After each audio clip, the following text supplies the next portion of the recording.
जय श्री कृष्णा। राधे राधे। आइए सुनते हैं आज ओणम पर राजा बलि की कथा।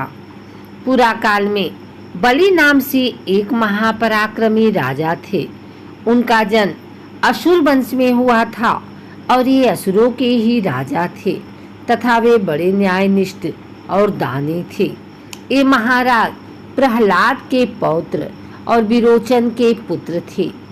कठोर तपस्या के द्वारा इन्होंने पर्याप्त यश और राज्य प्राप्त किया था।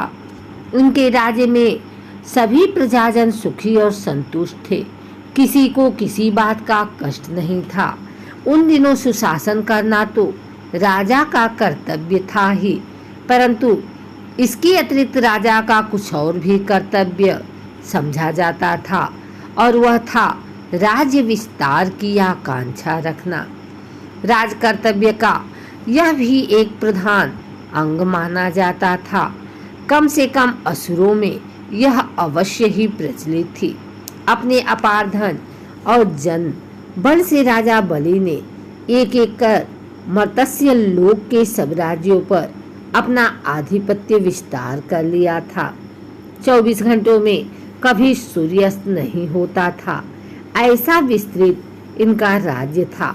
साम्राज्य अधिकार के लिए इन्हें जितना यश मिला था उतना ही यश इन्हें अपने महान दानों के लिए भी प्राप्त हुआ था। इनकी उदारता और दानशीलता जग में प्रसिद्ध थी, परंतु प्रभुता पाई जाहि मद माही की कहावत चरितार्थ हुए बिना नहीं रह सकती थी।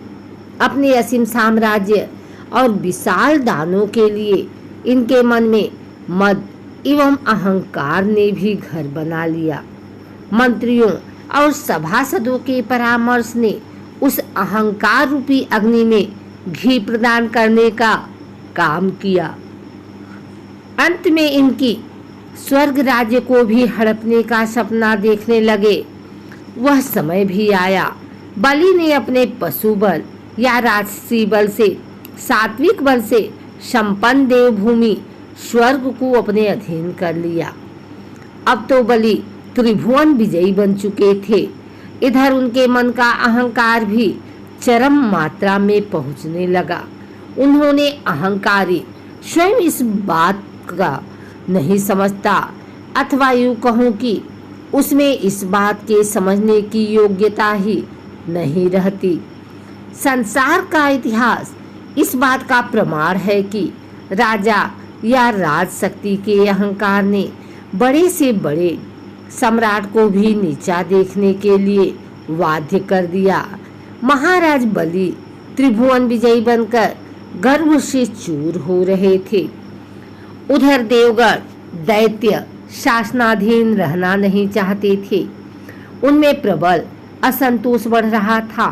उन्होंने भगवान से प्रार्थना की कि वे बलि के इस बढ़े हुए गर्व को चूर करें। भगवान ने उनकी प्रार्थना सुन ली। दैत्य दर्प दलन करने के लिए भगवान विष्णु कश्यप ऋषि के औरस और अदिति के गर्भ से वामन रूप में पृथ्वी पर अवतरित हुए। कुछ काल बाद दैत्यराज बलि ने अपनी विजय के उपलक्ष्य में एक महान यज्ञ के अनुष्ठान का आयोजन किया। बौने ब्राह्मण के रूप में भगवान भी वहां पहुंचे। सब ब्राह्मणों की तरह उस बौने ब्राह्मण का भी महाराज बलि के दरबार में आदर सत्कार किया गया। सब लोगों को मुंह मांगी वस्तुएं दान में दे दी गई। पूर्ण मनोरथ होकर सब लोग अपने स्थान को जाने लगे। अब उस बौने ब्राह्मण का भी नंबर आया। महाराज बलि ने पूछा, कहिए ब्राह्मण देवता, आप क्या चाहते हैं? वामन महाराज, आप तीनों लोक के स्वामी, अधिपति और शासक हैं। आपके लिए कोई भी वस्तु असंभव नहीं है। तीनों लोक में आपके दान की बढ़ाई होती है। आपके यश और ख्याति की बातें सुनकर मैं भी कुछ पाने की आशा से यहाँ आया हूँ। महाराज बलि, हाँ, यह तो मैं भी जानता हूँ। आप भी देख रहे हैं कि मुझसे दान पाकर सब लोग संतुष्ट चित्त से वापस जा रहे हैं, पर आप यह बताइए कि आप चाहते क्या हैं? बामन महाराज, मैं जो कुछ मांगूंगा क्या आप उसे देंगे? क्या मुझ बौने की अभिलाषा आप पूरी करेंगे? यदि आप मेरा मनोरथ पूर्ण करने का वचन दे तो मैं कहूँ। बलि, मैं प्रतिज्ञा करता हूँ ब्राह्मण देवता कि आप जो कुछ मांगेंगे वही दूंगा। हाँ, देंगे। कह तो चुका सब, और आप क्या कहलाना चाहते हैं? मैं एक बार जो प्रतिज्ञा कर लेता हूँ उसे कभी नहीं टालता। वामन, अच्छी बात है। महाराज, मुझे 3 पग भूमि की आवश्यकता है। महाराज बलि भिक्षु की बात सुन हंसते हंसते लोटपोट होने लगे। हंसने की बात ही थी। बलि अपने को तीनों लोक का अधिकारी समझते थे। उनके लिए 3 पग भूमि क्या चीज थी? सो भी 3 पग भूमि मांगने वाला एक बौना आदमी था। भला वह 3 पग में कितनी सी भूमि ले लेता? यही सोचकर महाराज बलि अपने पार्षदों सहित जोर जोर से पेट भर हंसने लगे। हंसने के बाद बोले, ब्राह्मण देवता, इसी के लिए आप इतनी प्रतिज्ञा करा रहे थे। जाइए, जहाँ आपकी इच्छा हो 3 पग भूमि नाप लीजिए। वह बौना ब्राह्मण कोई साधारण बौना थोड़े ही था। उसने एक पैर मर्त्यलोक में रखकर दूसरा पैर एकदम स्वर्गलोक में रखा और फिर पूछा, कहिए महाराज, अब तीसरा पैर कहाँ रखूं? पल भर के लिए बलि उस अद्भुत बामन की लीला देखकर दंग रह गए। वे अपने मंत्रियों और अमात्यों की ओर देखने लगे। सबकी बुद्धि चकरा गई। सारा आडंबर चूर हो गया। बलि कुछ भी न समझ सके कि तीसरा पग कहाँ रखने को कहें, परंतु अहंकार दूर होते ही उनका गर्व मस्तक से अपने आप ही उस वामन के आगे झुक गया। बलि भी अपने वचन के सच्चे निकले। उन्होंने कहा, भगवान, तीसरा पग इस मस्तक पर रखिए। भगवान ने उस पर पैर रखा और बलि को बाध्य होकर स्वर्ग और मत्स्य का राज्य छोड़कर पाताल में जाना पड़ा।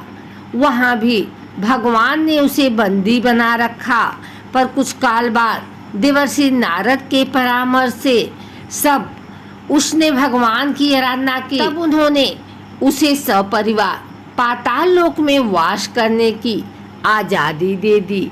आध्यात्मिक दृष्टि से देखने वालों का मानना है कि बलि बहुत बड़ा दानी था और उसे अपनी दातव्यता का गर्व भी बहुत अधिक था। यही गर्व उसके पतन का कारण हुआ। परंतु भक्त कवियों ने भगवान की दया का परिचय देते हुए कहा है कि बलि वास्तव में भगवान का भक्त था और उसकी आंतरिक पुकार को सुनकर ही भगवान उसके द्वार पर भिक्षु के रूप में उपस्थित हुए थे। वे कहते हैं कि भगवान भक्ति के भूखे हैं। जो उनकी भक्ति करता है वे उस पर अवश्य ही कृपा करते हैं। उनके विचार में बलि से बढ़कर दानी कौन हो सकता है, जिसके दरवाजे पर भगवान को भी भिक्षा मांगने जाना पड़ा, और उसकी अपेक्षा भाग्यवान ही कौन होगा जिसने भगवान के पवित्र चरणों के पांव के लिए अपना मस्तक बिछा दिया।